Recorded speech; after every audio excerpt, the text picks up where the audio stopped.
على رسول الله أما بعد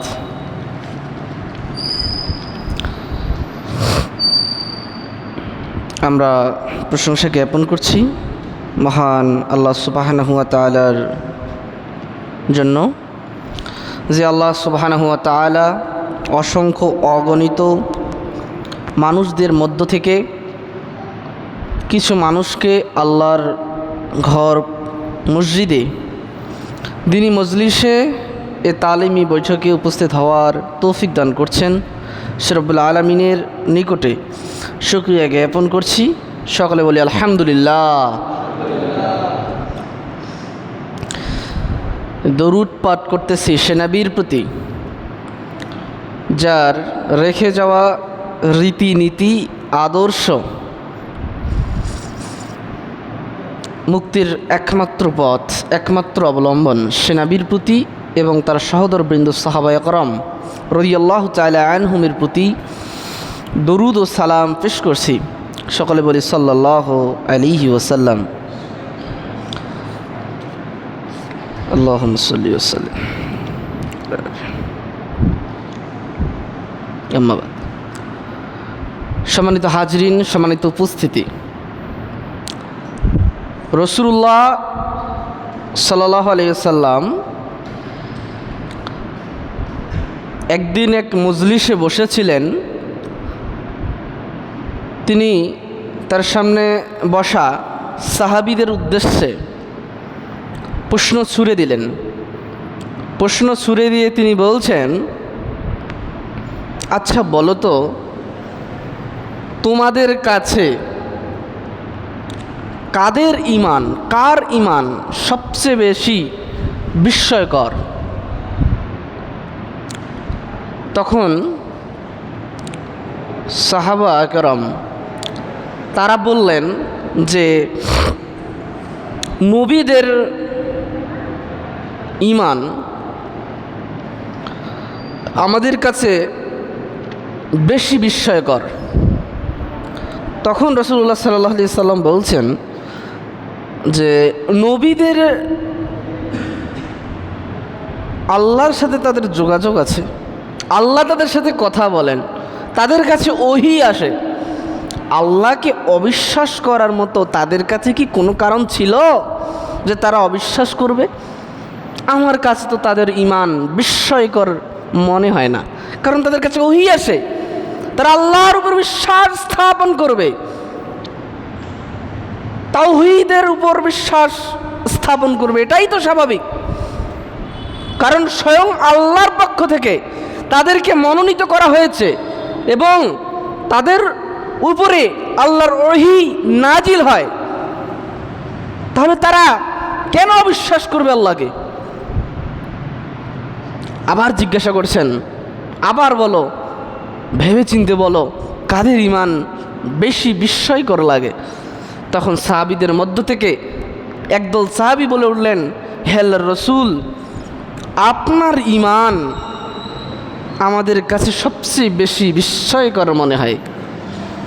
তখন রাসূলুল্লাহ সাল্লাল্লাহু আলাইহি সাল্লাম এই কথাটাকে ডিফেন্ড করে বলছেন যে আল্লাহ সুবহানাহু ওয়া তাআলা তো আমাকে ভালোবাসেন, স্বয়ং আল্লাহ সুবহানাহু ওয়া তাআলা, তার সাথে আমার কথোপকথন হয়, তার সাথে আমার যোগাযোগ হচ্ছে ওহীর মাধ্যমে।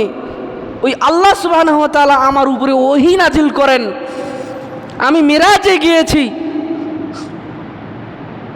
জিবরাইল আলাইহিস সালামের মাধ্যমে বুরাকের পিঠে চড়ে আমি মিরাজে গিয়েছি, আমি জান্নাত দেখেছি, আমি জাহান্নাম দেখেছি। তাহলে আমার ওই আল্লাহর প্রতি অবিশ্বাস করার এমন কি কারণ থাকতে পারে? এটা তোমাদের কাছে কীভাবে বিস্ময়কর মনে হলো? আমি তো আল্লাহর উপর বিশ্বাস স্থাপন করবো, এটা স্বাভাবিক,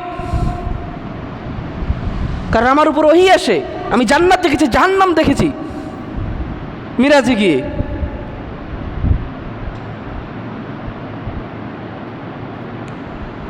রাসূলুল্লাহ সাল্লাল্লাহু আলাইহি সাল্লাম এরপরে আবারও জিজ্ঞাসা করছেন যে আবারও ভেবে চিনতে বলো, কাদের ঈমান তোমাদের কাছে বিস্ময়কর? তখন তাদের মধ্য থেকে একদল সাহাবী বললেন, হে আল্লাহর রাসূল সাল্লাল্লাহু আলাইহি সাল্লাম, আমাদের ঈমান তথা সাহাবীদের ঈমান আমার কাছে বেশি বিস্ময়কর বলে মনে হচ্ছে। রাসূলুল্লাহ সাল্লাল্লাহু আলাইহি সাল্লাম এই কথাটাকেও ডিফেন্ড করে বলছেন, তোমাদের আবার অস্বীকার করার, আল্লাহকে অবিশ্বাস করার কি এমন কারণ থাকতে পারে যেখানে তোমরা স্বয়ং আল্লাহর রসুলকে দেখছো? তোমরা তো স্বয়ং আমাকে দেখছো, তোমরা ভালো করে অনুধাবন করতে পারছো যে আমার সাথে কি অলৌকিক কিছু ঘটছে। আল্লাহর ওহী আমার কাছে আসছে, তোমাদের সাথে রয়েছি, তোমাদের জীবনে নানা সমস্যার সমাধান আমি দিচ্ছি। তাহলে তোমাদের ঈমান কীভাবে বিস্ময়কর হতে পারে যেখানে আমি স্বয়ং আল্লাহর রসুল তোমাদের সামনে উপস্থিত, তোমরা আমার সাথে রয়েছো, তোমরা আমার কাছ থেকে দীক্ষা পাচ্ছ, শিক্ষা পাচ্ছ, তাহলে তোমাদের ঈমান কীভাবে বিস্ময়কর হতে পারে? সাহাবীরা আর বলছে ক্লান্ত হয়ে গেছে, সাহাবীরা বলছে না আর উত্তর দেব না। উত্তর না দিয়ে তারা বলছেন, হে আল্লাহর রসুল আপনি বলেন, আল্লাহ এবং আল্লাহর রসুলই ভালো জানেন। সাহাবীদের কথোপকথনের একটা সুন্দরতম দিক ছিল, যখন কোনো কিছু তাদেরকে জিজ্ঞাসা করতো রাসূল সাল্লাল্লাহু আলাইহি সাল্লাম, তখন তারা সুন্দর করে বলে দিতেন আল্লাহ এবং আল্লাহর রসুল ভালো জানে। তারা হয়তো সঠিকটা জানতেও পারে, নাও জানতে পারে, তারা শিখতে চায়, শিখতে আগ্রহী, এই জন্য সবসময় বলতো আল্লাহ এবং আল্লাহর রসুল ভালো জানে। সম্মানিত হাজরিন, তখন রাসূলুল্লাহ সাল্লাল্লাহু আলাইহি সাল্লাম বলছেন যে আমার কাছে তাদের ঈমান সবচেয়ে বেশি বিস্ময়কর মনে হয়েছে, তাদের ঈমান আমার কাছে সবচেয়ে বেশি বিস্ময়কর মনে হবে যারা সাহাবায়ে কেরাম তথা খোলাফায়ে রাশিদিনের যে সময়কাল, এর পরবর্তী সময় যারা জন্মগ্রহণ করবে, যারা আমি আল্লাহর রসুলকে দেখেনি, যারা সাহাবীদেরকে দেখবে না, তারা আমার কথা, তোমাদের কথা, আল্লাহর বিধানের কথা লাইব্রেরির গ্রন্থাগারে থাকা বই পড়ে সেইটার প্রতি বিশ্বাস স্থাপন করবে, এই ঈমানটা আমার কাছে সবচেয়ে বেশি বিস্ময়কর। সুবহানাল্লাহ। তারা আমাকে দেখেনি, তারা ওহী আসতেও দেখেনি, তারা জান্নাতও দেখেনি, জাহান্নামও দেখেনি, সাহাবীদেরকেও দেখেনি, তারপরেও যারা আমাকে ভালোবাসবে, আমার প্রতি ঈমান আনয়ন করবে, আল্লাহর প্রতি ঈমান আনয়ন করবে, ওই সকল ব্যক্তিদের ঈমান আমার কাছে সবচেয়ে বেশি বিস্ময়কর। সুবহানাল্লাহ। তাহলে আজকের জমানায় আমরা কি আল্লাহকে দেখেছি? আল্লাহর ওহী আসতে কি আমরা দেখেছি? উত্তর দিবেন, আমরা কি দেখেছি? দেখিনি। রাসূলুল্লাহ সাল্লাল্লাহু আলাইহি সাল্লামকে তো দেখেছি, তাই না? দেখেননি? তাহলে সাহাবীদের কেমন হয় দেখেছেন? দেখেননি? কি বলেন? তাহলে ঈমান আনলেন যে আল্লাহর প্রতি, আল্লাহর রসুলের প্রতি। তার মানে আমরা আল্লাহর কিতাব থেকে দেখে দেখে, পড়ে পড়ে, আমরা লাইন বাই লাইন পড়ে পড়ে বুঝেছি এবং সেটার প্রতি ঈমান আনয়ন করেছি। আল্লাহ রসুলের ভাষায় আমাদের ঈমানও আল্লাহর রসুলের কাছে বিস্ময়কর। সুবহানাল্লাহ।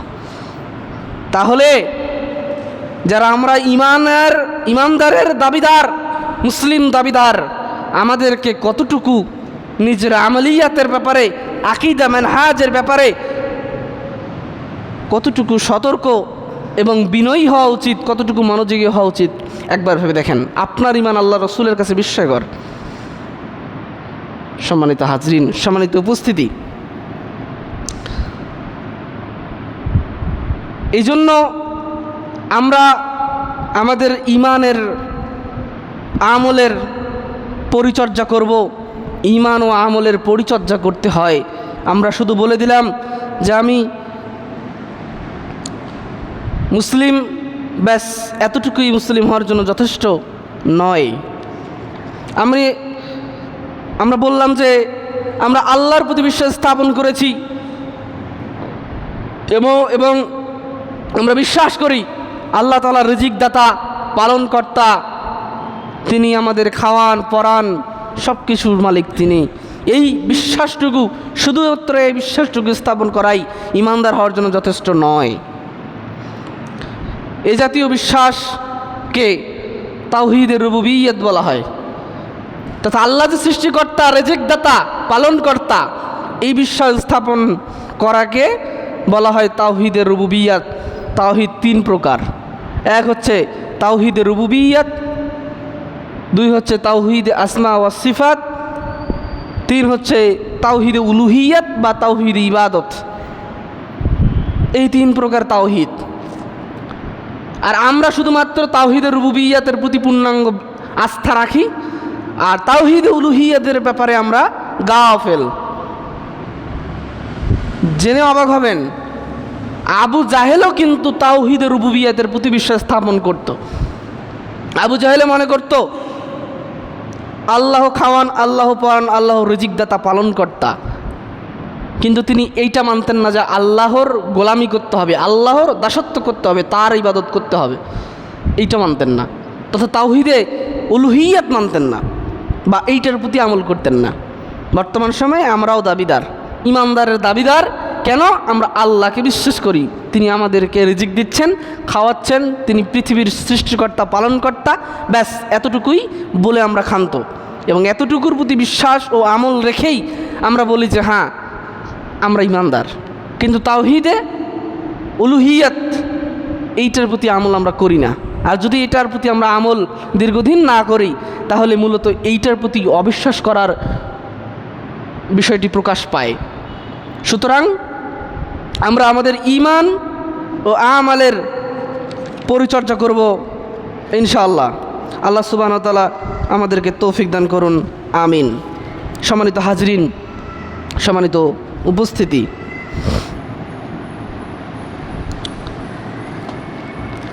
রাসূলুল্লাহ সাল্লাল্লাহু আলাইহি ওয়াসাল্লাম বলছেন, ইফতারাকাতিল ইয়াহুদু আলা ইয়াহুদাওয়া সাবঈনা ফিরকাতান ওয়াফতারাকা মিন তিন্নাসারা আলা ইসনাতাইনি ওয়া সাবঈনা ফিরকাতান ওয়া সাতাফতারাকুম হাযিহিল উম্মাতু আলা সালাসিন ওয়া সাবঈনা ফিরকাতান কুল্লুহুনা ফিন্নারি ইল্লা ওয়াহিদা। ইহুদিরা ৭১ দলে বিভক্ত। কত দলে? ৭১ দলে বিভক্ত। খ্রিস্টানরা ৭২ দলে বিভক্ত। আর রাসূল সাল্লাল্লাহু আলাইহি সাল্লাম বলছেন আমার উম্মত হবে ৭৩ দলে বিভক্ত। একটা জনপ্রিয় হাদিস যেটা আপনারা সবাই শুনেছেন। তাদের মধ্য থেকে একটি দল, এই দলটি ছাড়া বাকি সবাই জাহান্নামে যাবে। সাহাবীগণ জিজ্ঞাসা করলেন, ইয়া রাসূলুল্লাহ মান হিয়া? হে আল্লাহর রাসূল সাল্লাল্লাহু আলাইহি ওয়াসাল্লাম, সেই মুক্তিপ্রাপ্ত দলটি কারা? অর্থাৎ উম্মতে মুহাম্মাদি ৭৩টা দলে বিভক্ত হবে, তার ভিতর মাত্র একটা দল ছাড়া বাকি সবাই জাহান্নামে যাবে। তার মানে একটা দল হলো জান্নাতি দল, একটা দল হলো নাজাতপ্রাপ্ত, মুক্তিপ্রাপ্ত দল। এবং সেই দল সম্পর্কে সাহাবীরা জিজ্ঞাসা করছেন সেটা কোন দল? রাসূলুল্লাহ সাল্লাল্লাহু আলাইহি সাল্লাম বলছেন, মান মাআনা আলাইহি ওয়া আসহাবিহি। তিনি বলেননি অমুক দল, তিনি বলেননি অমুক ফিরকার কথা, তিনি কোনো দলের নাম বলেননি। তিনি বলেছেন সেই দলটার বৈশিষ্ট্য। কি বলেছেন? বৈশিষ্ট্য। যে বৈশিষ্ট্যগুলো দেখলে আপনি আমি বুঝতে পারবো এরাই হলো নাজি ফিরকার অন্তর্ভুক্ত তথা মুক্তিপ্রাপ্ত দল। রাসূলুল্লাহ সাল্লাল্লাহু আলাইহি ওয়াসাল্লাম বলছেন মা আনা আলাইহি ওয়া সাহাবী। তিনি বলছেন আমি ও আমার সাথীগণ সাহাবায়ে কেরাম রাদিয়াল্লাহু তাআলা আনহুম যে পথ এবং যে পথে রয়েছে, যারা সেই পথের উপরে থাকবে তারাই হলো সেই মুক্তিপ্রাপ্ত দল। তাহলে এই হাদিস দ্বারা প্রমাণিত হয় মুক্তিপ্রাপ্ত দলের বৈশিষ্ট্য হবে তারা আল্লাহর রাসূল সাল্লাল্লাহু আলাইহি সাল্লামের ইত্তেবা করবে এবং সাহাবায়ে কেরাম রাদিয়াল্লাহু তাআলা আনহুমের ইত্তেবা করবে। এখানে কোনো দলের নাম মেনশন করেননি, বরং বলা হয়েছে মুক্তিপ্রাপ্ত দল, জান্নাতি দলের বৈশিষ্ট্য তারা আল্লাহ এবং আল্লাহর রাসূল সাল্লাল্লাহু আলাইহি ওয়াসাল্লামের ইত্তেবা করবে, তার সুন্নাতকে ফলো করবে এবং সাহাবায়ে কেরাম রাদিয়াল্লাহু তাআলা আনহুর বুঝটাকে গ্রহণ করবে। তারা যে বুঝ অনুযায়ী কোরআন এবং হাদিস বুঝেছেন সে বুঝ অনুযায়ী বুঝতে হবে, নিজের মন মতো করে বুঝলে হবে না। তাহলে নাজি ফেরকা মুক্তিপ্রাপ্ত দল, এই ফেরকার বৈশিষ্ট্য হলো এরা পবিত্র কোরআন এবং সহিহ হাদিসের অনুসারী হবে। এরা কি হবে? পবিত্র কোরআন এবং সহিহ হাদিসের অনুসারী হবে। বর্তমান সময়ে এখন তাহলে আপনারা মিলাবেন কারা পবিত্র কোরআন এবং সহিহ হাদিসের অনুসরণের কথা বলে। যারা বলে এরাই হলো মুক্তিপ্রাপ্ত দল বা এরাই হলো মুক্তিপ্রাপ্ত দলের অনুসারী বা অন্তর্ভুক্ত। তাহলে এই জান্নাতি দলের দলভুক্ত হতে গেলে আমাদের যে করণীয় সেটা হলো আল্লাহর কোরআনকে অনুসরণ করতে হবে এবং রাসূলুল্লাহ সাল্লাল্লাহু আলাইহি সাল্লামের সহিহ হাদিসকে গ্রহণ করতে হবে, সে অনুযায়ী আমল করতে হবে এবং শরীয়তের বিধান সাহাবায়ে কেরাম রাদিয়াল্লাহু তাআলা আনহুম খোলাফায়ে রাশিদিনের বুঝ অনুযায়ী বুঝতে হবে। তাহলে আমরা মুক্তিপ্রাপ্ত দলের অন্তর্ভুক্ত হতে পারবো। আমরা আজকের জুমার খুতবায় বিদাত এবং বিদাতিদের সম্পর্কে কথা বলেছি, আর এখন কথা হচ্ছে হেদাতিদের সম্পর্কে। কারা হেদাতি, কারা হেদায়েত প্রাপ্ত, কারা মুক্তিপ্রাপ্ত, কারা নাজাত প্রাপ্ত? তারাই নাজাত প্রাপ্ত হবে যারা আল্লাহর কোরআন এবং রাসূলুল্লাহ সাল্লাল্লাহু আলাইহি ওয়াসাল্লামের হাদিস অনুযায়ী তারা জীবন পরিচালিত করবে, আমাল করবে। সম্মানিত হাজরিন, সম্মানিত উপস্থিতি, এই মুক্তিপ্রাপ্ত দলের কোনো সংখ্যা তিনি উল্লেখ করেননি। তিনি বললেন না যে এত সদস্য থাকতে হবে, এত জনগোষ্ঠী থাকতে হবে। যদি এতগুলো লোক এই দলের অন্তর্ভুক্ত হয়, 1 কোটি 2 কোটি 10 কোটি 20 কোটি 100 কোটি, তাহলে বুঝতে হবে এরা নাজি ফেরকা মুক্তিপ্রাপ্ত দল, এটা তিনি বলেন নেই। তার মানে হকের মানদণ্ড সংখ্যা নয়, সংখ্যা বেশি হলেই তারা হক, তারা সত্যবাদী, তারা হক দল, তারা নাজি ফেরকা মুক্তিপ্রাপ্ত দল, এমন কোনো কথা হাদিসে পাওয়া যায় না। রাসূল সাল্লাল্লাহু আলাইহি ওয়াসাল্লাম এমন কোনো কথা বলেননি। তারা বড় সংগঠন হবে, বড় সংগঠনের লোকেরাই হবে নাজি ফেরকা বা মুক্তিপ্রাপ্ত দল, এমনটা বলেননি। যাদের আবেগ বেশি, যারা কাঁদতে পারে প্রচুর, মানুষের সামনে মুসল্লিদের সামনে কথা বললেই শুধু কাঁদে, হাউমাউ করে কাঁদে। কোরআন এবং হাদিসের কোনো কথা তাদের সামনে পেশ করার তাদের ক্ষমতা নেই, কিন্তু তারা শুধু কাঁদে। বাইম্মাসের গল্প শোনায়, তারা বলে তাদের পীরের দাদা পীর সাহেব বাইম্মাসকে বলতেন, রে বাইম্মাস, হ্যাঁ বাইম্মাস তার কাছে মুরিদ হয়ে গেছে, তার দাদার কাছে বাঘ ভাল্লুক মুরিদ হয়ে গেল, অথচ মানুষ বুঝলো না, মানুষ তার দাদার কাছে মুরিদ হলো না। এরকম কাহিনী শোনায় কেঁদে কেঁদে। এই সকল মানুষরা মুক্তিপ্রাপ্ত দলের অন্তর্ভুক্ত এমনটা বলেননি। যারা অলৌকিক ঘটনায় বিশ্বাসী, যে আমার পীর সাহেব জায়নামাজে করে উড়ে বেড়াবে, আর যারা উঠতে পারবে এরাই হলো নাজি ফেরকা, এমনটাও কিন্তু বলেনি। তিনি সহজ এবং সরল বাক্যে যেটা বলছেন, আমিও আমার সাহাবীগণ যেটার উপরে আছি, আল্লাহ এবং আল্লাহ রাসূল এবং রাসূল সাল্লাল্লাহু আলাইহি সাল্লামের সাহাবায়ে কেরাম রাদিয়াল্লাহু তাআলা আনহুম কোন পথের উপরে আছেন? আল্লাহ তাআলার রাসূল কোরআনের পথে রয়েছেন, সাহাবায়ে কেরাম রাসূল সাল্লাল্লাহু আলাইহি সাল্লামের পথে রয়েছেন। তাহলে রাসূল সাল্লাল্লাহু আলাইহি সাল্লাম এবং সাহাবায়ে কেরাম যে পথের উপরে আছেন সে পথটার নাম হলো সিরাতাল মুস্তাকিম, তথা সহজ সরল সত্য পথ। পবিত্র কোরআন এবং সহিহ হাদিস এইটাতে বর্ণিত যে পথের কথা বলা হয়েছে সেই পথটাই হলো আল্লাহ এবং আল্লাহর রসুল সাল্লাল্লাহু সাল্লাম এবং সাহাবীদের পথ, তাহলে আমরা সেই পথটার অনুসরণ করব। সম্মানিত হাজিরিন, সম্মানিত উপস্থিতি, আল্লাহ সুবহানাহু ওয়া তাআলা আমাদেরকে লক্ষ্য করে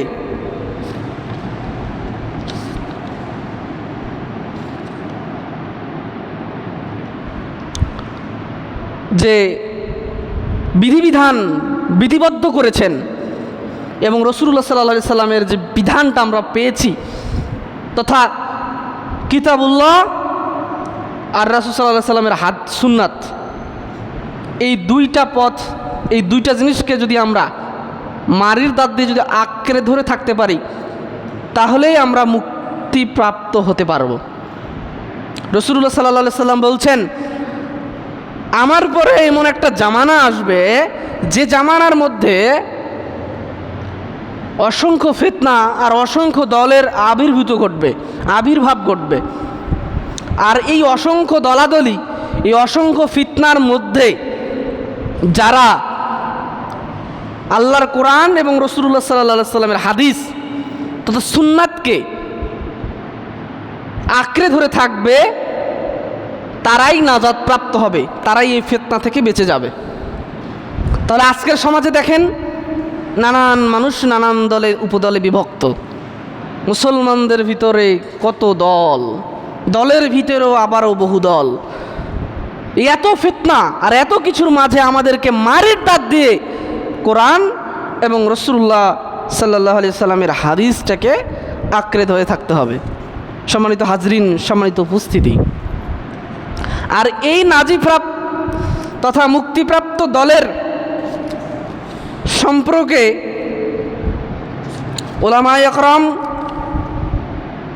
যেটা বলেছেন তা হলো এই যে মুক্তিপ্রাপ্ত দলের আহলে হাদিস ব্যতীত অন্য কোনো নাম আছে কি না। উলামায়ে কেরাম তথা সালাফে সালেহিনরা বলে গেছেন যে আহলে হাদিস ব্যতীত মুক্তিপ্রাপ্ত দল পৃথিবীতে অন্য কিছু আছে, এটা আমার জানা নাই। সম্মানিত হাজরিন, সম্মানিত উপস্থিতি, ইমাম আহমদ ইবনে হাম্বল রাহিমাহুল্লাহ বলছেন যে মুক্তিপ্রাপ্ত দলের নাম আহলে হাদিস ব্যতীত অন্য কোনো যে নাম আছে তা আমার জানা নাই। জানেন ইমাম আহমদ ইবনে হাম্বলকে? প্রায় 10 লক্ষ হাদিসের হাফেজ ইমাম আহমদ ইবনে হাম্বল রাহিমাহুল্লাহ, 10 লক্ষ হাদিসের হাফেজ, সবচেয়ে বেশি হাদিস মুখস্থকারী একজন সালাফ, যিনি হাজারো জুলুম নির্যাতন সহ্য করে নির্যাতিত এবং নিষ্পেষিত হয়েও বাতিলের সাথে আপোষ করেননি। তিনি হলেন আহমদ ইবনে হাম্বল রাহিমাহুল্লাহ। 10 লক্ষ হাদিসের হাফেজ হয়েও তিনি মার খেয়েছেন, 10 লক্ষ হাদিসের হাফেজ হয়েও তিনি জেল জুলুম সহ্য করেছেন। অতএব আমাদেরকেও দাওয়াতি কাজ, আল্লাহ এবং আল্লাহর রসুলের নির্ভেজাল কথা মানুষের সামনে পেশ করতে গিয়ে যদি মাইরও খাইতে হয়, জেল জুলুম নির্যাতন নিষ্পেষিত হতে হয়, তবু আমরা যেন এই সিরাতাল মুস্তাকিমের পথ থেকে বিচ্যুত না হয়ে যাই, এই জন্য আল্লাহর কাছে আমরা যেন বেশি বেশি করে দোয়া করতে পারি। যখন আপনি হক জিনিস আমল করবেন এবং মানুষকে দাওয়াত দিবেন, তখন বাধা আসবে, আপনার পরিবার থেকে আসবে, বন্ধু মহল থেকে আসবে, গ্রাম মহল্লা থেকে আসবে, মসজিদ থেকে আসবে, মিম্বর থেকে আসবে, সংসদ থেকে আসবে, আমেরিকা থেকে আসবে, ইসরায়েল থেকে আসবে, সারা পৃথিবী থেকে আসবে। সুতরাং এগুলো দেখে আমাদের ভয় পেলে হবে না, আমাদেরকে ওই নাজিফের কার অন্তর্ভুক্ত থাকার জন্য আল্লাহ এবং আল্লাহর রাসূলের আনুগত্য করতে হবে এবং সাহাবায়ে কেরাম রাদিয়াল্লাহু তাআলা আনহুমের বুঝ অনুযায়ী শরীয়তটাকে বুঝতে হবে। সম্মানিত হাজিরিন, সম্মানিত উপস্থিতি, আজকে আমরা আহলে হাদিস দাবিদার হয়ে বসে আছি, তথা মুহাম্মদী বলি আমরা, যাহাই মুহাম্মদী তাহাই আহলুল হাদিস। সম্মানিত হাজরিন, সম্মানিত উপস্থিতি, আমরা নামাজের মধ্যে বুকের উপর হাত বাঁধি, আপনারা বুকের উপর হাত বাঁধেন না? সবাই বাঁধেন? আমিন জোরে বলেন, সবাই বলেন। রাফুল ইয়াদাইন, এইভাবে কাঁধ পর্যন্ত হাত উঠাই রুকুতে যাওয়ার আগে এবং রুকু থেকে ওঠার পরে। ওঠান আপনারা? এটাকে বলা হয় রাফুল ইয়াদাইন। তো এগুলো আমরা করি আর দাবি করি যে আমরা আহলে হাদিস, ব্যাস এতটুকুই যথেষ্ট মনে করে নিয়েছি। না আছে আমাদের আকীদা সম্পর্কে কোনো জ্ঞান, না আছে মানহাজ সম্পর্কে কোনো জ্ঞান। আমরা আকীদার ক্ষেত্রেও পথভ্রষ্ট, মানহাজের ক্ষেত্রেও পথভ্রষ্ট হয়ে গেছি। কারণ কি? কারণ হলো আমরা বাপদাদার আহলে হাদিস। আপনাকে যদি জিজ্ঞাসা করি যে আপনি বুকের ওপর হাত বাঁধেন কেন, আপনি বলবেন আমার বাপদাদা করে গেছে, আমি দেখেছি এবং সেটাই করতেছি। আপনার কাছে শরীয়তের কোনো দলিল নাই, বা শরীয়তে আছে আল্লাহ এবং আল্লাহ রসুলের এটা নির্দেশ, এইটা ভেবে আমরা কেউ করি না। গতানুগতিকভাবে যেটা চলে আসছে সেই অনুযায়ী আমরা করছি। এটার মধ্যেও কোনো কল্যাণ নাই।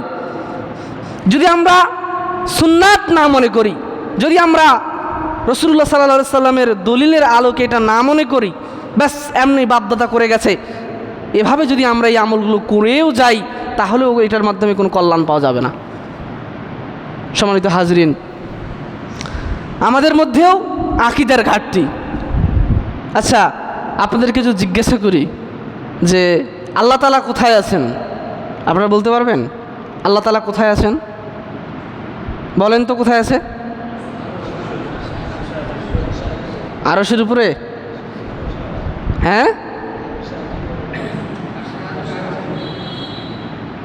আরশে আজিমের উপরে। সবাই এটার প্রতি একমত? কথা বলুন, তাহলে একটু বুঝতে সুবিধা হবে। আপনারা সবাই একমত যে আল্লাহ আরশের উপরে আছেন? আচ্ছা, এই আরশের উপরে আছেন এটা কোথায় পাইছেন? কোরআনে পাইছেন? হাদিসে পাইছেন? না কোথায়? এটা আমরা বাপদাদাদের কাছ থেকে পেয়েছি গতানুগতিকভাবে। কোরআনুল কারীমে একাধিক 10টার উপরে আয়াত আছে, যে আয়াত স্পষ্ট প্রমাণ করে আল্লাহ সুবহানাহু ওয়া তাআলা আরশের উপরে উঠেছেন, অর্থাৎ আরশের উপরে রয়েছেন। যাক, এটাও আমরা এই আকীদাটাও পেয়েছি বাপদাদাদের কাছ থেকে। যদি আমরা প্রকৃত অর্থেই নিজেরাই পেতাম বা দলিলের আলোকে পেতাম, তাহলে আমরা বলতে পারতাম যে কোরআনের মধ্যে আছে, তাই না? আমাদের কিছু ভাইয়েরা রয়েছে যারা মনে করে আল্লাহ সুবহানাহু ওয়া তাআলা সব জায়গায় বিরাজমান, অর্থাৎ সব জায়গায় আছে। যদি আল্লাহ সুবহানাহু ওয়া তাআলা সব জায়গাতেই থাকে, তাহলে নাপাক জায়গাতেও সেখানেও কি আল্লাহ আছেন? টয়লেটে কি আল্লাহ আছেন? নোংরা জায়গায়, অশ্লীল জায়গায়, বেশ্যাখানায়, সেখানেও কি আল্লাহ আছেন? না, নেই। তারা মানুষকে এবং আকীদার ব্যাপারে তারা এই ব্যাপারে গোমরাহ। ইমাম আবু হানিফা রাহিমাহুল্লাহ বলছেন যে ব্যক্তি বলবে আল্লাহ সুবহানাহু ওয়া তাআলা কোথায়, আমি তা জানি না, সে কুফরি করেছে, সে কাফের। ইমাম আবু হানিফা রাহিমাহুল্লাহ বলছেন। তাহলে আমরা জানলাম যে আল্লাহ সুবহানাহু ওয়া তাআলা আরশের উপরে রয়েছেন, এটা আকীদার বিষয়। এবার আসি, বলেন তো রাসূল সাল্লাল্লাহু আলাইহি সাল্লাম কিসের তৈরি? নূরের তৈরি না মাটির তৈরি? মাটির তৈরি। একটা গজল আয়া শুনেনি? নূর আলা আয়া হ্যায়, নূর লেকার আয়া হ্যায়। নূরের নবী। সম্মানিত হাজরিন, সম্মানিত উপস্থিতি, তাহলে মোটামুটি আমাদের বাপদাদাদের কাছ থেকে হলেও আকীদার ব্যাপারে কিছু জিনিস ওই গতানুগতিকভাবে আমাদের জানা আছে। আল্লাহ রাসূল সাল্লাল্লাহু আলাইহি ওয়াসাল্লাম তিনি নূরের তৈরি নন, তিনি মাটির তৈরি। তিনি আমাদের মতোই মানুষ, তবে পার্থক্য হচ্ছে তার কাছে ওহী আছে, তিনি মাসুম আর আমরা গুনাহগার। এতটুকুই পার্থক্য। আমাদের কাছে ওহী আসে না এবং আমরা গুনাহগার, এতটুকুই পার্থক্য। সম্মানিত হাজরিন, তাহলে আমরা যে গতানুগতিক আহলে হাদিস দাবিদার হয়ে বসে থাকলে হবে না, আমাদেরকে সকল প্রকার শিরক এবং সকল প্রকার বিদআতকে বর্জন করতে হবে। এটাই হলো আহলুল হাদিসদের বৈশিষ্ট্য। শুধু আহলে হাদিস দাবিদার মুহাম্মদী বললাম এতটুকুই যথেষ্ট নয়। সম্মানিত হাজিরিন, সম্মানিত উপস্থিতি, আহলুল হাদিস এর আহাল শব্দের অর্থ হচ্ছে অনুসারী বা অধিকারী, আরেকটা অর্থ হচ্ছে মানুষ। আর হাদিস অর্থ হচ্ছে রাসূল সাল্লাল্লাহু আলাইহি সাল্লামের সুন্নাত। তাহলে অর্থ দাঁড়ায় যে আমরা সুন্নাতের অনুসারী বা হাদিসের অনুসারী। এখন অনেকে প্রশ্ন করে বা অনেকে বুঝে না, তারা বলে যে আহলুল হাদিস এরা কি শুধুই হাদিসের অনুসারী, এরা কি কোরআন অনুসরণ করে না? তো তাদের উদ্দেশ্যে বলবো যে দেখেন, আহলে হাদিসরা শুধু হাদিসের অনুসারী এই কথাটা ভুল, এবং যারা এগুলো ছড়িয়ে বেড়াচ্ছে তারা মানুষকে গোমরাহ করার চেষ্টা করেছে। আমাদের ওলামায়ে কেরামদের লেখনী বক্তব্য কোনো কিছুতে পাবেন না যে আমরা শুধুমাত্র হাদিস অনুসরণ করার কথা বলেছি। আর আহলে হাদিস শব্দের অর্থ হাদিসের অনুসারী হলেও পারিভাষিক অর্থে বা শরীয়তের পরিভাষায় পবিত্র কোরআন এবং সহিহ হাদিসের নিঃশর্ত অনুসারীরাই হলো আহলে হাদিস। অর্থাৎ পৃথিবীর যে কোনো প্রান্তে যে কোনো মানুষ, যে কোনো ব্যক্তি যদি পবিত্র কোরআন এবং সহিহ হাদিসের উপরে নিঃশর্ত অনুসরণ করে, নিঃশর্ত অনুসারী হয়, এরা হবে আহলে হাদিস। তাহলে বলবেন যে তাহলে আহলে হাদিস বললেন কেন? আহলে কোরআনও বলতে পারতেন, কোরআনের অনুসারী। সম্মানিত হাজরিন, শুধুমাত্র আল্লাহর রসুলের সুন্নাতটাকে হাদিস হিসেবে আমরা বলছি না, কোরআনকেও আল্লাহ তাআলা হাদিস বলেছেন। কোরআনের মধ্যে প্রায় 23টি স্থান রয়েছে। কয়টা স্থান? প্রায় 23 জায়গায় আল্লাহ তাআলা কোরআনকে হাদিস বলে উল্লেখ করেছেন। তার ভিতরে সূরা আল বাকারা 2 নম্বর সূরা 76 নম্বর আয়াত, সূরা নিসা 4 নম্বর অধ্যায় আয়াত 42, একই সূরার 78 নম্বর আয়াত, একই সূরার 87 নম্বর আয়াত, যেখানে আল্লাহ সুবহানাহু ওয়া তাআলা কোরআনকেও হাদিস বলেছেন। তাহলে আহলে হাদিস যারা, তারা মূলত পবিত্র কোরআন এবং সহিহ হাদিসের নিঃশর্ত অনুসারী, কোনো শর্ত লাগবে না। আমরা বলি না যে আমার ইমামের সাথে মিলতে হবে তাহলে হাদিস মানব, আমার ওই আলেম ওই শায়েখের কথার সাথে মিলতে হবে তাহলে আমরা মানব, ওই বুজুর্গ আনে দিনের কথার সাথে যদি হাদিস মিলে তাহলে মানলো, আর আমাদের পীর বুজুর্গ যেহেতু বলেননি, শায়েখ বলে যাননি, তাই আমরা এটা মানলাম না। যেমনিভাবে আমাদের মাযহাবী ভাইয়েরা তারা বলে থাকেন যেটা আমাদের মাযহাবে নাই, আমাদের মাযহাবের ইমাম তিনি এটা বলেন নাই, অতএব এই হাদিসের উপর আমরা আমল করতে পারবো না, এই হাদিস আমরা করতে পারবো না। যখন তাদেরকে হাদিসের ব্যাপারে তাগিদ দেই, তারা তখন বলে যে আপনারা কি ইমাম আবু হানিফার থেকেও বড়, ইমাম শাফিঈর রহিমাহুল্লাহর থেকেও বড়, ইমাম আহমদ ইবনে হাম্বল রহিমাহুল্লাহ, ইমাম মালিক রহিমাহুল্লাহ, আপনারা কি এদের থেকেও বড়? আপনারাই পেলেন হাদিস আর তারা পায়নি, তারা কি কম বুঝতো? সম্মানিত হাজরিন, এই সকল ইমামদেরকে আমরা শ্রদ্ধা করি। আহলে হাদিসরা বলে না যে মাযহাবের ইমামদেরকে আমরা কাফের, গুমরাহ বলে ফতোয়া দিয়েছি বা বলেছি। ইমাম আবু হানিফা রহিমাহুল্লাহ একজন প্রসিদ্ধ উলামায়ে কেরাম, আলেমে দ্বীন, ইমাম মালিক রহিমাহুল্লাহ, আহমদ ইবনে হাম্বল, ইমাম মালিক রহিমাহুল্লাহ, এদেরকে আমরা সম্মান করি, এদেরকে আমরা শ্রদ্ধা করি, এদেরকে আমরা ভালোবাসি। ইমাম আবু হানিফা, ইমাম শাফি, ইমাম মালিক, ইমাম আহমদ ইবনে হাম্বল রহিমাহুল্লাহ সকলেরই একটা কথা ছিল, সেটা হলো ইজা সাহাল হাদিসু ফাহুয়া মাযহাবি, যখন তোমরা সহিহ হাদিস পাবে সেটাই আমার মাযহাব। তাহলে মাযহাবের দোহাই দিয়ে সহিহ হাদিসকে ত্যাগ করার কি কারণ থাকতে পারে? এটা স্পষ্ট গুমরাহি, এটা স্পষ্ট গোরামি, যেখানে তাদের ইমাম বলে যাচ্ছেন, তাদের নেতা বলে যাচ্ছেন যে আমার কথার বিরুদ্ধে যদি সহিহ হাদিস পাও তো আমার কথাকে দেয়ালে ছুঁড়ে মারো আর হাদিসকে আঁকড়ে ধরো। কিন্তু ওই ইমামের অনুসারী দাবিদার, তাদেরকে যখন বলি হাদিস এইটা রয়েছে, তখন তারা আবার বলে যে আমাদের ইমাম যদি বলে যান নাই তাহলে তার কারণে আমরা এটা মানতে পারবো না। তাহলে এ কেমন পথভ্রষ্টতা, এ কেমন গোরামি! সম্মানিত হাজরিন, সম্মানিত উপস্থিতি, তাহলে আহলে হাদিস হলো পবিত্র কোরআন এবং সহিহ হাদিসের নিঃশর্ত যারা অনুসারী। অনেকে বলেন যে যারা শুধুমাত্র লক্ষ লক্ষ হাদিস মুখস্থ করেছেন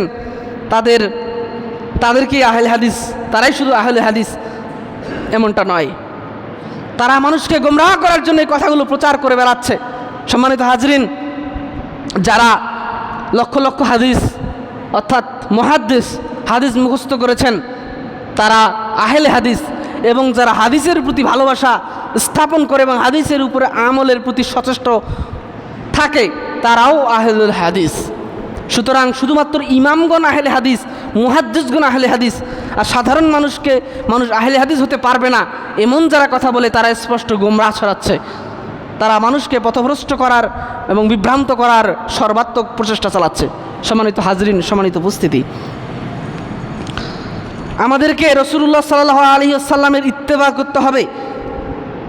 সূরা হাশরের 7 নম্বর আয়াতে কারিমে আল্লাহ সুবহানাহু ওয়া তাআলা বলছেন, ওয়ামা আতাকুমুর রাসূলা ফাকুযুহু ওয়ামা নাহাকুম আনতাহু ফান্তাহ।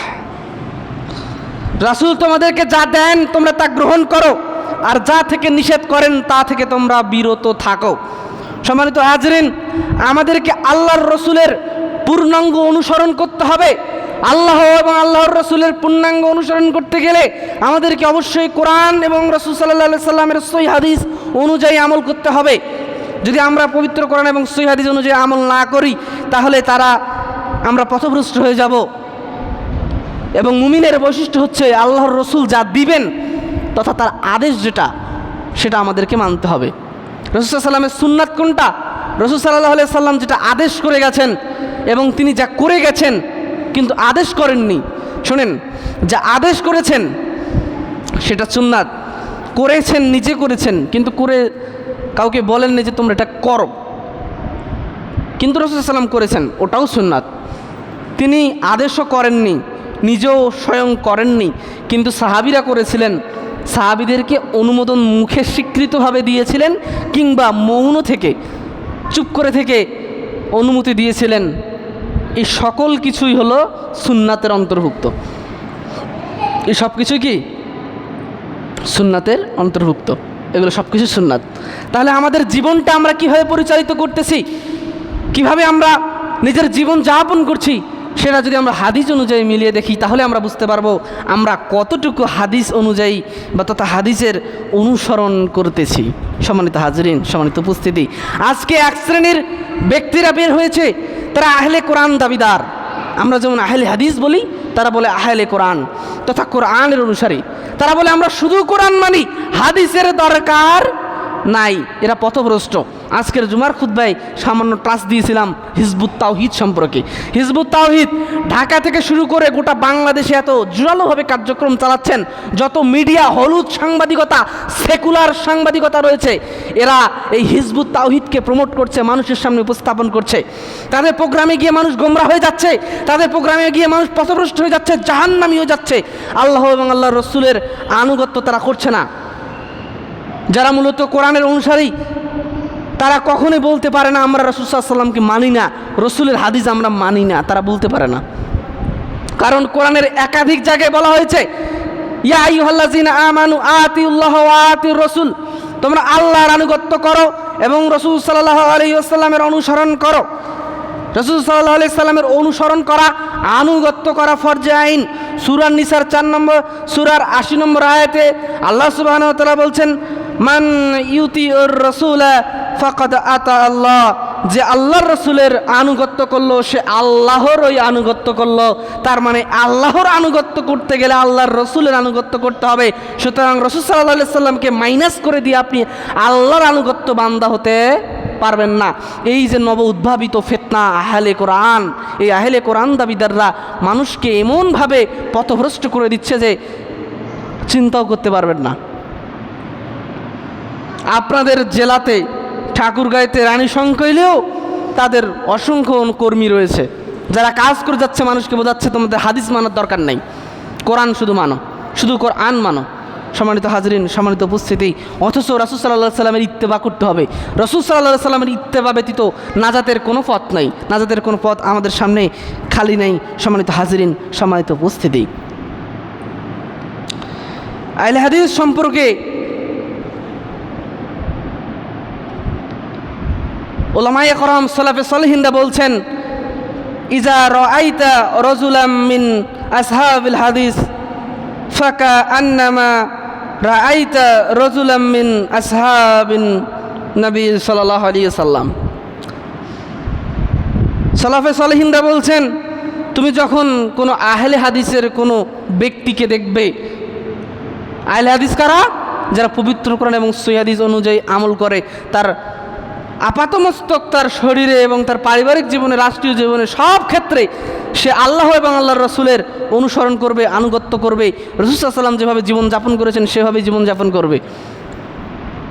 তাহলে সালাফে সালেহিনরা বলছেন যে তুমি যখন কোনো আহলে হাদিসের কোনো ব্যক্তিকে দেখবে, তখন যেন তুমি রাসূল সাল্লাল্লাহু আলাইহি সাল্লামের সাহাবীদের একজনকে দেখলা। সুবহানাল্লাহ। তাহলে একজন আহলে হাদিস দাবিদারকে কতটুকু আমলিয়াতের ক্ষেত্রে, আকীদা মানহাজের ক্ষেত্রে, আখলাকের ক্ষেত্রে, খুলুসিয়াতের ক্ষেত্রে কতটুকু উন্নত হতে পারে, যে তারা সাহাবীদের মতো, তাদেরকে দেখলে সাহাবীদেরকে দেখার মতো ফিল পাওয়া যাবে। সাহাবীরা আল্লাহ রসুলকে কতটুকু ভালোবাসতো, কতটুকু আনুগত্য করতো, কতটুকু অনুসরণ করতো, তার একটা উদাহরণ দেই। রাসূল সাল্লাল্লাহু আলাইহি ওয়াসাল্লাম এভাবে জুমার খুতবা দিচ্ছিলেন, তখন রাসূল সাল্লাল্লাহু আলাইহি ওয়াসাল্লাম বক্তব্যের ক্ষেত্রে একজনকে বললেন, ভিতরে থাকা ব্যক্তিকে বললেন যে তুমি বসো। একজন সাহাবী তিনি মসজিদে ঢুকতেছেন, মসজিদে পা দিয়েছেন দরজার মধ্যে, এক পা মসজিদের ভিতরে, এক পা বাইরে। যখন বলেছেন তুমি বসো, ওই সাহাবী বুঝতে পারেননি যে কাকে বসতে বলেছেন। ওই সাহাবী ওইখানে জায়গায় বসে গেছেন। সুবহানাল্লাহ। মানে গেটের মধ্যে অর্ধেক পা ভিতরে, অর্ধেক পা বাইরে, এই অবস্থায় তিনি ওইখানেই বসে গেছেন। তাহলে চিন্তা করেন রাসূল সাল্লাল্লাহু আলাইহি ওয়াসাল্লামের আদেশকে কতটুকু তারা মূল্যায়ন করতো, আর আমরা কতটুকু মূল্যায়ন করি। আমরা বলি আশিকে রাসূল, আমরা বলি রাসূল সাল্লাল্লাহু আলাইহি ওয়াসাল্লামকে আমরা ভালোবাসি। আমার যুবক ভাইদেরকে যদি আমি বলি যে হ্যাঁ আমার ভাই, হ্যাঁ আমার তরুণ যুবক ভাই, আপনি কি আল্লাহর রসুলের জন্য জীবন দিতে পারবেন? যারা রাসূল সাল্লাল্লাহু আলাইহি ওয়াসাল্লামকে কটূক্তি করে, তাদের বিরুদ্ধে কি লড়াই করতে পারবেন? লড়াই করতে গিয়ে আপনি কি জীবন দিতে পারবেন? সে বলবে হ্যাঁ অবশ্যই পারবো। সে অবশ্যই পারবে বলল, এবং তাকে দেখাও যায় মিছিলে চলে গিয়েছে, মানববন্ধন করেছে যুবক ভাইয়েরা, কিন্তু ওই যুবককে আর ফজরের সালাতের সময় পাওয়া যায় না। ওই যুবককে রাসূল সাল্লাল্লাহু আলাইহি ওয়াসাল্লামের সুন্নাহ অনুযায়ী দাড়ি রেখে দিতে দেখা যায় না। ওই সুন্নাতকে টাকনুর উপরে পোশাক পরিধান করতে দেখা যায় না। ওই যুবককে রাসূল সাল্লাল্লাহু আলাইহি ওয়াসাল্লামের পূর্ণাঙ্গ আপাতমস্তক শুরু থেকে শেষ, ঘুম থেকে ওঠা থেকে শুরু করে ঘুমানো পর্যন্ত রাসূল সাল্লাল্লাহু আলাইহি ওয়াসাল্লামের কোনো একটা আদর্শকে অনুসরণ করতে দেখা যায় না। ও বলছে আমি রাসূল সাল্লাল্লাহু আলাইহি ওয়াসাল্লামের অনুসারী, রাসূল সাল্লাল্লাহু আলাইহি ওয়াসাল্লামের জন্য জীবন দিতে পারবো। কী লাভ? কী লাভ এই ভালোবাসা দিয়ে? যে ভালোবাসা আপনাকে রাসূল সাল্লাল্লাহু আলাইহি ওয়াসাল্লামের আনুগত্য করতে শেখায় না, ওই ভালোবাসা দিয়ে কী লাভ? যে ভালোবাসা থাকার পরেও আপনি রাসূল সাল্লাল্লাহু আলাইহি ওয়াসাল্লামকে নিজের রোল মডেল হিসেবে গ্রহণ করতে পারেননি, তার আদর্শ, তার রীতিনীতি, তার পোশাক, তার পরিচ্ছদ, তার আচার ব্যবহার গ্রহণ করতে পারেননি। কী লাভ ওই ভালোবাসা দিয়ে? ওই ভালোবাসা দিয়ে আপনার কোনো কল্যাণ আছে? যে ভালোবাসা আপনাকে মসজিদে আনতে পারে না, রাসূল সাল্লাল্লাহু আলাইহি ওয়াসাল্লামের যে ভালোবাসা আপনাকে রাসূলের হাদিসের প্রতি আমল করতে শেখায় না, ওই ভালোবাসা মুসলমানদের কোনো কল্যাণে কাজে আসতে পারে না। সুতরাং আমরা চেষ্টা করব আমার যুবক ভাইয়েরা, রাসূল সাল্লাল্লাহু আলাইহি ওয়াসাল্লামের উপর ভালোবাসা মানে হলো আপনি রাসূল সাল্লাল্লাহু আলাইহি ওয়াসাল্লামের ইত্তেবা করবেন, ইত্তেবায়ে সুন্নাতের অনুসরণ করবেন। সর্বশেষে ইমাম আবু দাউদ রাহিমাহুল্লাহ একটা কল উল্লেখ করে আমি আলোচনার ইতি টানবো ইনশাআল্লাহ। ইমাম আবু দাউদ রাহিমাহুল্লাহ তিনি বলছেন, যখন কোনো আহলে হাদিস তথা পবিত্র কোরআন এবং সহিহ হাদিসের অনুসারীকে তোমরা দেখবে, যেন তোমরা স্বয়ং রাসূলুল্লাহ সাল্লাল্লাহু আলাইহি ওয়াসাল্লামকেই দেখছো। একজন সালাফ বললেন যে সাহাবীদের মতো, আরেকজন সালাফ বলছেন যে তারা হলো, তাদেরকে দেখলে মনে হবে যে মনে হচ্ছে রাসূল সাল্লাল্লাহু আলাইহি ওয়াসাল্লামের মতো। তাহলে কি রাসূল সাল্লাল্লাহু আলাইহি ওয়াসাল্লামের মতো চেহারা, জুব্বা, পাগড়ি, দাড়ি, টুপি, এটার কথা কি বলা হয়েছে? না, জি না। তাহলে রাসূল সাল্লাল্লাহু আলাইহি ওয়াসাল্লামের মধ্যে কি ছিল? রাসূল সাল্লাল্লাহু আলাইহি ওয়াসাল্লাম ছিলেন কোরআনের অনুসারী, এবং রাসূল সাল্লাল্লাহু আলাইহি ওয়াসাল্লামের যে জীবদ্দশা, এই পুরো জীবনে তিনি যেভাবে চলেছেন, যেভাবে নিজের জীবনটাকে পরিচালিত করেছেন, এইভাবে যখন কোনো আহলে হাদিস ব্যক্তি, দাবিদাররা যখন সেটা পালন করবে এবং সে অনুযায়ী চলবে, তখন তাকে দেখলেই মনে হবে যে এটা রাসূল সাল্লাল্লাহু আলাইহি ওয়াসাল্লামের অনুসারী। এই জন্য স্বয়ং রাসূল সাল্লাল্লাহু আলাইহি ওয়াসাল্লামকে দেখতে পাচ্ছি। সম্মানিত হাজির, সম্মানিত উপস্থিতি, সেদিনই প্রমাণ হবে যে আমরা ইসলামকে ভালোবাসি, রসুল সাল্লাল্লাহু আলাইহি সাল্লামকে ভালোবাসি। সেদিনই আমরা প্রমাণ করতে পারবো। যেদিন এদেশের তরুণ ও যুব সমাজ মুরব্বী একরাম সকলেই ফজরের সালাতে মসজিদ পরিপূর্ণ করে উপস্থিত হবে, সেদিনই বুঝতে হবে যে হ্যাঁ, আমাদের ভালোবাসা আজকে পূর্ণতা পেল। তাছাড়া আমাদের ভালোবাসা হলো মিথ্যা কথা। আমরা ধোঁকা দিচ্ছি, আমরা মানুষকে ধোঁকা দিচ্ছি, নিজের অন্তরকে ধোঁকা দিচ্ছি, নিজেকে ধোঁকা দিচ্ছি এই বলে যে আমরা ভালোবাসি, কিন্তু আমরা সে ভালোবাসার দাবিদার হলেও সে ভালোবাসা প্রকাশ করতে পারি না, এবং মূলত এই ভালোবাসা আমাদের মধ্যে নাই। সম্মানিত হাজিরিন, সম্মানিত উপস্থিতি, আজকের আলোচনার মধ্য দিয়ে আমি নাজে ফেরকার কথা বললাম। মুক্তিপ্রাপ্ত দলের বৈশিষ্ট্য হলো এরা কোরআন এবং সহিহ হাদিসের অনুসারী হবে। আহলে হাদিসরাই হলো মুক্তিপ্রাপ্ত দল। তবে নির্দিষ্ট কোনো গোষ্ঠী নয়, নির্দিষ্ট করে কোনো ব্যক্তিকে আমরা মুক্তিপ্রাপ্ত দল বলতে পারি না, বা দল বলতে পারি না। আমরা আমভাবে বলতে পারি, যেমন আমি আহলে হাদিস, কিন্তু আমি বলতে পারি না আমি মুক্তিপ্রাপ্ত ব্যক্তি। এটা কি বলতে পারি? বলতে পারি না। কিন্তু আহলে হাদিস যে মানহাজটা, এই মানহাজের যারা অনুসারী হবে এরাই হলো মুক্তিপ্রাপ্ত দলের অনুসারী হবে।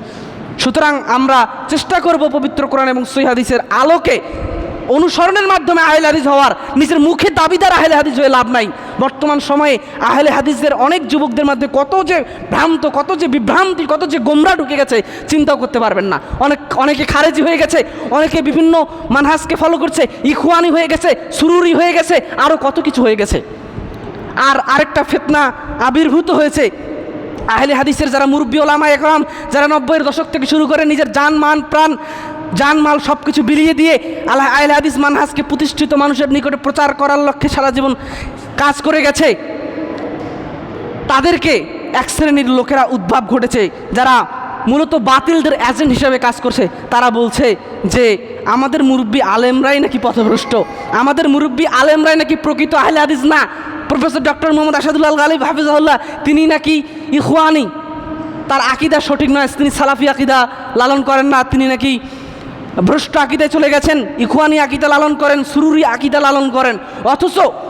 অথচ ইখওয়ানিদের বিরুদ্ধে, বাতিল ফিরকার বিরুদ্ধে, বাতিল মানহাজ এর বিরুদ্ধে সবচেয়ে বেশি কণ্ঠস্বর হলো প্রফেসর ডক্টর মোহাম্মদ আসাদুল্লাহ গালিব, যিনি সবচেয়ে বেশি লেখনী, সবচেয়ে বেশি লেখা লিখেছেন এটার বিরুদ্ধে, সবচেয়ে বেশি জোরালো বক্তব্য রেখেছেন এগুলোর বিরুদ্ধে।